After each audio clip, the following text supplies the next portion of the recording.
It's Seth Rogen, Rose Byrne, Zac Efron versus Hit Girl and her sorority.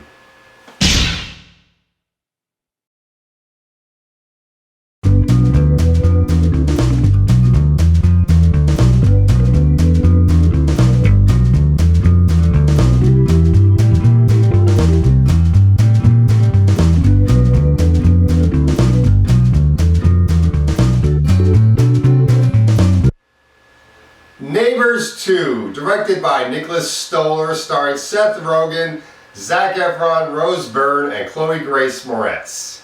This movie is the sequel to the comedy hit Neighbors 1, which has Seth Rogen and Rose Byrne as a married couple. They just had a new baby, and fraternity moves in next door. They're creating a lot of ruckus, so the Radners have to find a way to get rid of this fraternity so they can have a nice quiet life again, and hilarious antics ensue. So now they have this quiet life and they are deciding they want to sell their home, move on to a new home. They found buyers, so they're now in what is called an escrow period. They can't get into any trouble during this 30-day period while the buyers have them under inspection and trial run to be sure it's worthy of the buy. However, Chloe Grace Moretz has just started college and wants to join a sorority, finds out the sorority she wants to join cannot do parties. Those sororities are supposed to be able to do parties. That's the rule, quote unquote, and they can't do drugs. So she finds that lame and she wants to start her own sorority that can party and can do drugs. She gets a couple of friends to start the sorority with, the token black girl and a Rebel Wilson wannabe.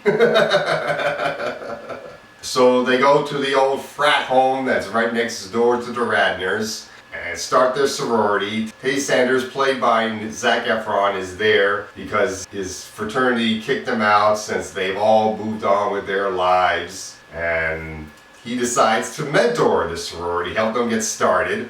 However, when he realizes that they're getting way too out of control, he joins up with the Radners to try to kick them out. So we get our hilarious feud. Now, I did like the first Neighbors, but I didn't find it as funny as everybody else that said they liked it did. So when I heard that there was going to be a sequel, I thought, okay, this might be interesting. I didn't have much expectations. My expectations were pretty low for this movie. So when I went in, I pretty much got what I expected, a comedy that wasn't as good as the first one. The jokes are funny, but they're not that funny. And some of them are way too raunchy for me, very gross. There's this running gag with the Radner baby playing with a toy, and at first it's funny, but as they keep on throwing it out there, it loses its comedic flair to me, and it's not that funny anymore. One of the Radner's best friends likes to dress up as a clown, and that's pretty funny, because he's acting like the Joker, but at the same time, it tends to lose its flair as well. And they do bring out the airbag joke again, which that joke is pretty funny the way they use it in a different way, but it's not as funny as it was the first time around. One of the problems with this movie as to why it's not as funny as the first one is, in the first one, Zac Efron was working off of Dave Franco, and they had great comedic chemistry in the first one. However, in this movie, Dave Franco is barely in it. He only has a couple scenes in this movie, so Zac Efron has to work off of Seth Rogen and Rose Byrne and Chloe Grace Moretz. Which that provides some good laughs, and Seth Rogen and Rose Byrne have great comedic chemistry, and Chloe Grace Moretz is pretty funny, but it just doesn't feel the same without Dave Franco that much, really. The other two girls in the sorority, the token black girl and the Rebel Wilson wannabe, they're really not all that funny, and they really are not that memorable.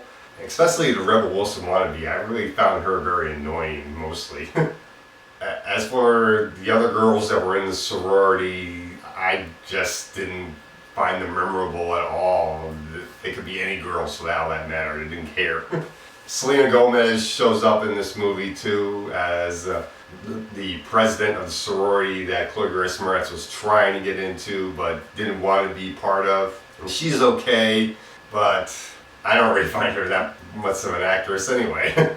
So overall, if you're a fan of the first Neighbors, I say go see it in the theater. But if you're not that much of a fan, you're more of a casual moviegoer, I'd say skip it or wait till it comes out on Netflix or Redbox and go see it that way. I'm gonna give this movie a C because I pretty much see it as a rental, but I'm sure if anybody who's a fan of the Neighbors movie will probably rate it a little bit higher.